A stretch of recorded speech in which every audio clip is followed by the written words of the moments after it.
ગુજરાતી કહેવત ચોરની માં શાખ પૂરે.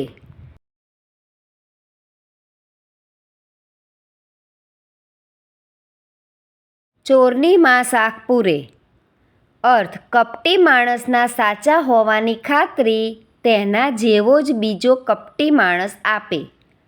વાક્ય: નરેશ લાંચ લેતા પકડાયો ત્યારે તેના ભ્રષ્ટ ઉપરી અધિકારીએ તેને પ્રામાણિક ગણાવ્યો. આ જોઈને બધા બોલી ઉઠ્યા કે ચોરની માં શાખ પૂરે.